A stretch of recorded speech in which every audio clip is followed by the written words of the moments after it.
Hey everybody, and welcome back to FSi DFS. I'm McKinley412. Today we're looking at the 5-game main slate later on in the night. Looks like we might have a little bit of rain in Minnesota. I did check the forecast. I think it's going to be okay, but just pay attention to that as you always should with baseball in the spring, fall, all that kind of stuff. So let's just kind of dive right in. Garrett Cole right up at the top, 11.2K, super high salary, but I think at this point in time, he's just locked in the season. He's doing fantastic. I got no concerns with paying up 11.2 for him. I think the value is out there. He's just going to be the first guy in all of your lineups. McClanahan going up against the White Sox. I mean, if you want to jam him in both, it's going to get real tight at 3.6K. I wouldn't blame you if you tried to do it. It's baseball. There's more variance than really in any other sport. The old saying is always, even the best Hall of Fame hitters, they go 0 for 4 all the time. So Cole McClanahan, that's two really safe spots. McClanahan's going up against the White Sox, who seems like they haven't scored a run in 3 days. It's not good over there right now with that offense. So I think that both of those guys are going to be locked in. Both are going to have a phenomenal game, and that's probably an easy 50, 60, even more points for you just with those two right there. Dylan Cease right below him. Tough matchup going up against Tampa Bay. Cease has been fine this season as well.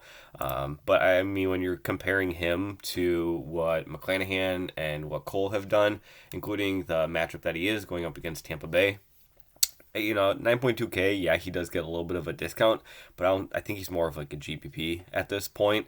I wouldn't be taking him over McClanahan or Cole at this time, even with the 1,000 or 2,000 salary. So that's kind of what the sheet was looking at with that high tier. Going into the mid tier,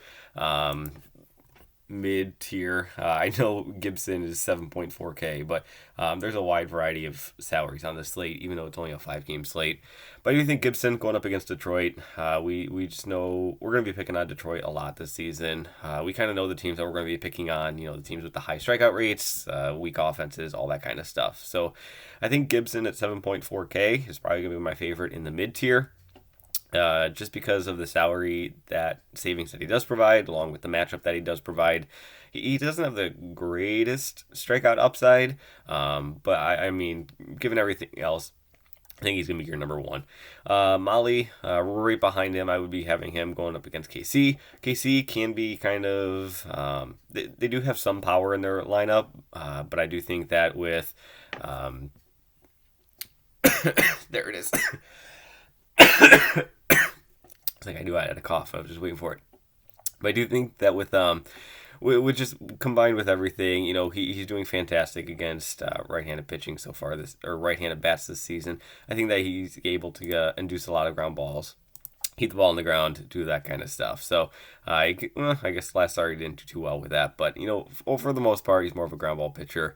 So I'll take Molly after Gibson. Andrew Heaney, the strikeouts are there. We've kind of talked about this. He had that limited season last year, but he can get strikeouts, but he can also get hit very hard. He's kind of a big boomer bust guy. Yankees lineup is atrocious at this point in time. I don't know what's going on over there. So maybe he could be like a nice GPP pivot off for you guys at 8.4K. Just if he has one of those crazy high strikeout games. Aaron Judge, I think he's fine, but he did go to the dugout after he stole that base going into third.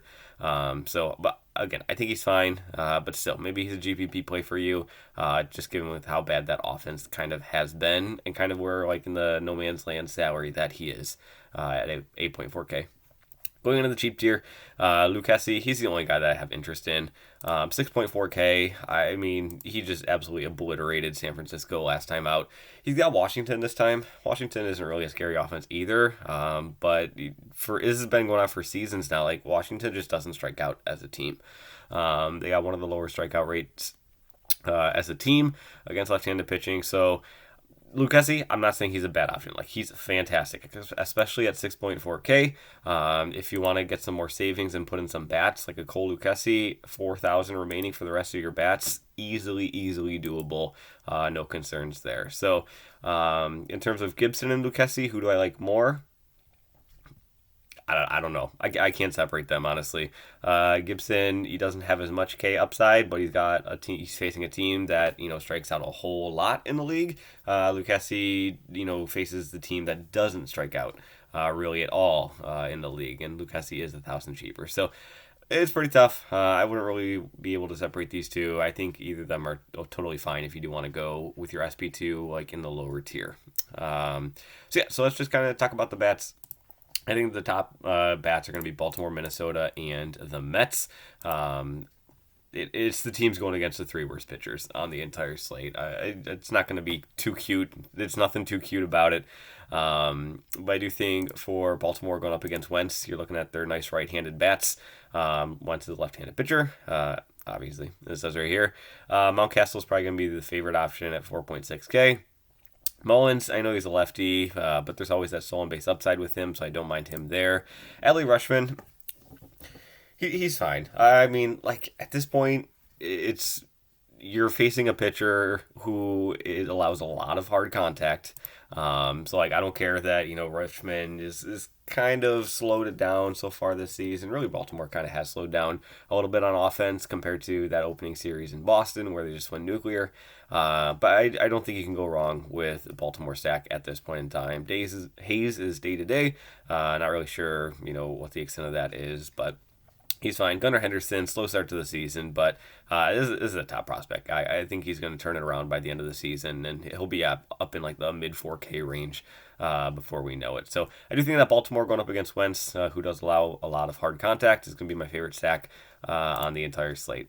After them, I do like Minnesota going up against Zach Greinke. He just doesn't strike anybody out. He is going to allow contact. Minnesota does strike out quite a bit as a team, so that's the perfect recipe to fix that. Is facing a pitcher who can't strike anybody out. So I'm going to have a lot of interest in Minnesota going up against Greinke, especially their left-hand bats. Joey Gallo at 4.2K, he could be popular. Kepler, Larnack. Minnesota's got a lot of left-handed bats that can provide a lot of power and home run upside. So I do think that they're probably my second favorite stack on the slate, if not like a 1B, kind of matched with Baltimore. New York Mets, kind of rounding things out, going up against Trevor Williams. Trevor Williams, in years past, he's been a guy who allows a lot of home runs. Let me see, I haven't even checked. How's this home run rates doing this season? He's only allowed 3 in 4 starts. That's actually not too bad. But in years past, he's been known to allow a lot of hard contact, or allowed out fly ball, hard contact, home runs. Yeah, you get it. But Mets, I think they're just a really pesky team, especially going up against right-handed bats. Where I think that they can provide enough issues for Williams for that Nationals bullpen to put up a pretty nice score here. So Lindor, a nice switch hitter, is probably going to be my favorite on this Mets team. Again, haven't really done much to start the season, but he's a better hitter than the 200 that he's posting right now. So I do think it's still Baltimore, Minnesota is like 1A, 1B, and then New York Mets kind of as the third favorite. Over into the GPP category, you got Tampa Bay going up against Dylan Cease.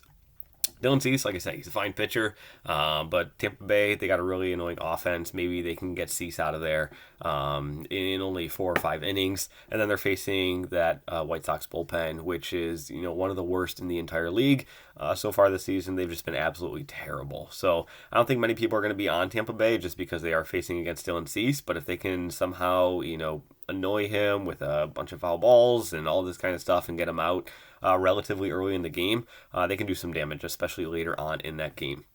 New York Yankees, just talked about Andrew Heaney. I have them as like second favorite GPP.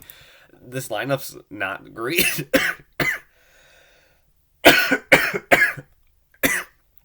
Man, one of these days I'll get over this cold. It's been a while. But the Yankees going up against Heaney, I just talked about how the lineup hasn't been great. We'll have to check on Judge. I think he's in. I don't see any injury designation with him there. But they're very affordable. You can see even if you pass over on Judge, you only got 4.6 for the most expensive bat. And Heaney, like I said, he can allow a lot of home runs. Allows a lot of hard contact if he doesn't get those strikeouts. So I do think New York is a nice GPP play, and then Kansas City rounding things out. Detroit super cheap. Detroit's going up against Gibson. Gibson I think could be a little bit popular, so maybe they're also more of like a little leverage play. But I don't know. Maybe he won't be as popular as I thought, but still, when you're getting a lineup going up against like a non-superstar ace, where the most expensive guy is 3.5, and after that it's just 3K, you got to have some interest in him, interest in the team as like great salary savers. And then the leftovers are these three teams. Just don't have any interest in them, especially going up against the matchups that they are in. So that kind of rounds things out. Hopefully this was kind of putting you in the right direction of where the slate's going. I think it's pretty straightforward. Even if you want to jam in those, Garrett Cole and Shane McClanahan, throw in like one or two Detroit bats, and next thing you know, you're doing just fine in terms of like plugging in salary. So that's kind of where everything lands. Thanks for watching. Apologize for the coughing once again. They'll be there for a while, I got a feeling. But thanks for watching. Really do appreciate it. Like, subscribe, all that kind of stuff. Good luck in your contests, and we'll see you in the next video.